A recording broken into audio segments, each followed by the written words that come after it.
Basically, for right now, this is my #1 choice for IM that costs around less than $100. Hello and welcome to Aftersound Review, and this is my review for Simgot EW200 that costs maybe around $40 only, and thank you for Simgot for providing me with this review unit. And just like usual, I will break down this review from the build, fit, frequency response, sound, and comparison. The housing is fully made of metal, and even though it's a little bit prone to fingerprint like this and a little bit maybe prone to scratches, but in terms of durability, I believe that it will last for a long time, and you could definitely feel that this is not a lightweight IM. You can feel the quality of the metal here, and they are using 2-pin connectors with quite good cable. The cable itself is twisted, and it's fairly a little bit springy but quite flexible as well. Overall, really good quality build. Basically, the fit is just really good for my ears. Please note that I have small ears, then this IM is essentially perfect. I could wear them for hours without any complaint, and there's nothing sharp touching my ears. It's just really good fit. Well, I think it is safe to say that this IM somehow follows Harman Target 2019, yes, and it does show that. I could hear the sub-bass boost, also the upper mid-range forwardness, and also the treble is fairly extended. I think this IM is definitely one of the, in terms of tonality, it would please a lot of people. Now let's talk specifically about the lower frequency first. I would say that this IM have a really good sub-bass extension. It can go kind of rumbly down there, but it doesn't sound really thick or very mid-bassy. So maybe if you are a bass head, this IM will not be for you. But if you like that sub-bass presence, just enough rumble and good speed, this IM actually have a really good quality bass, and I really think that this kind of bass really suits a lot of music, from the metal music, rock music, pop, EDMs. For me at least, this kind of bass is already enough for EDMs and even acoustic. This kind of bass will not bleed into the mid-range. It has its own rumble and tightness to it. So basically, it's just a really good quality bass. Now, the mid-range here is crystal clear, I would say. At this price point, maybe this is one of the clearest vocal that I have ever heard. But it does came with a little bit of aggressiveness in the higher human voices, or specifically in the upper mid-range. Maybe if you are sensitive to that area, this won't be for you. Because the thing is, everyone has their own sensitivity to the upper mid-range or some treble picks, and this IM definitely has that kind of forwardness in the upper mid-range, making, like I said, higher human voices, or specifically usually female voices, sounds more forward than male vocal. And yes, it can come a little bit shouty for some music that are really maybe when the singer is shout or the singer is screaming at certain tracks, it could be a little bit aggressive and it won't be for everyone. But personally, I kinda like this kind of presentation because it's so lively and it's so clear and forward. And it is somehow still within my sensitivity level, so I could still tolerate that. But yeah, it's different from people to people. The high frequency is also lively and fairly extended towards the upper treble, and I do like this kind of treble. But here's the thing, it also have a little bit of aggressiveness maybe here, just a little bit, not as forward as its upper mid-range, but I could hear definitely there's some cymbals or some percussion up there. It's a little bit more forward than usual, and that could be a little bit more forward, maybe for a little bit too forward for some people. But for me personally, I kind of like this kind of presentation, so that's definitely fine for me, and I just like it.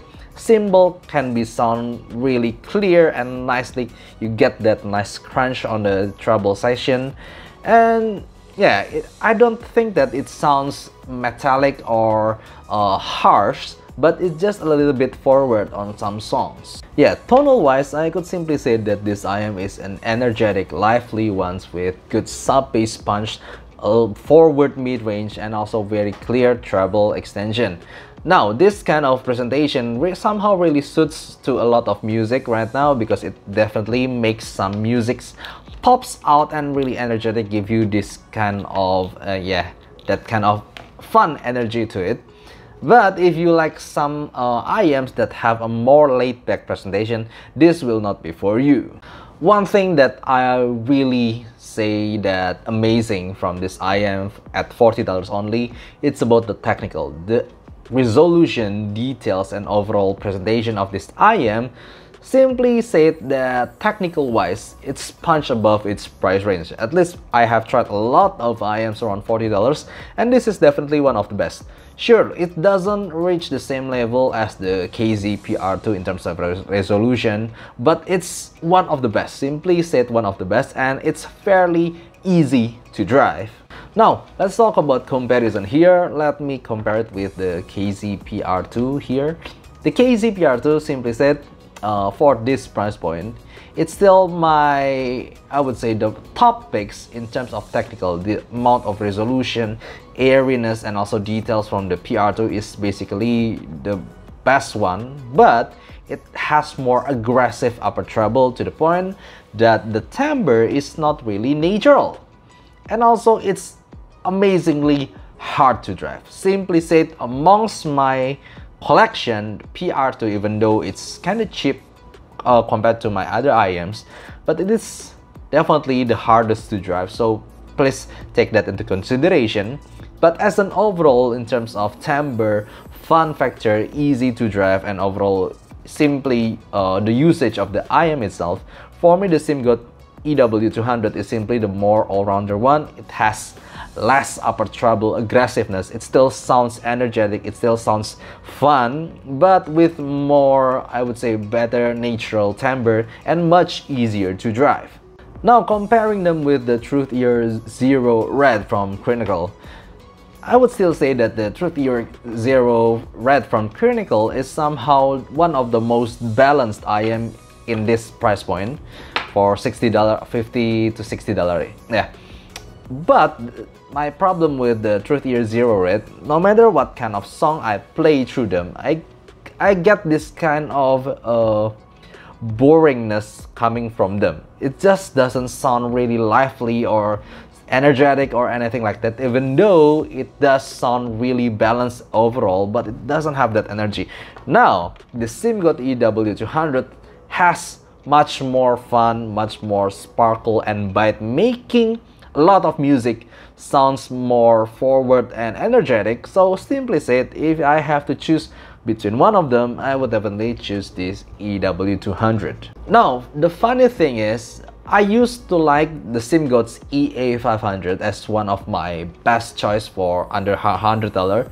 It costs $80, so basically it's a little bit more higher than this EW200.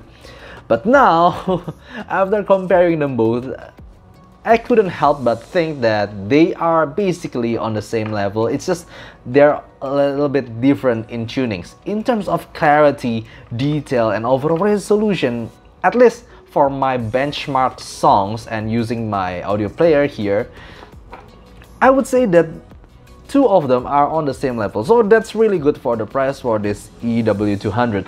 And also, in terms of tonality, I also prefer the EW200.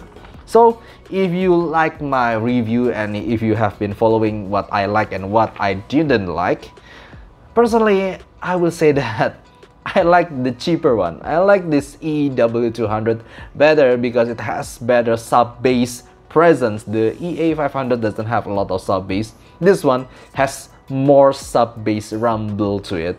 And also the treble is somehow more smoother for me. Well, the EA500 could be a little bit more sparkly up there, but the timbre is somehow a little bit metallic for some songs, while this EW200 for me is still within my tolerance level.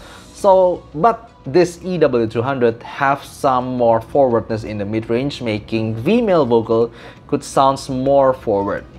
So, as an overall, I would say that this is surprisingly my current favorite IEM for under $100 budget. It has a really great fit, amazing fit, even for me better than the EA500. It is easy to drive, The build quality is amazing, and also it sounds great, it's energetic, it's lively. It just maybe will not be recommended if you are a hardcore bass head or if you are upper mid-range sensitive. But other than that, for me, it's really easy to recommend this EW200 for a lot of people. So I think that's all I could say about this amazing IM. I really like this IM, and it costs only around $40. Thank you for watching. See you next time. Bye bye.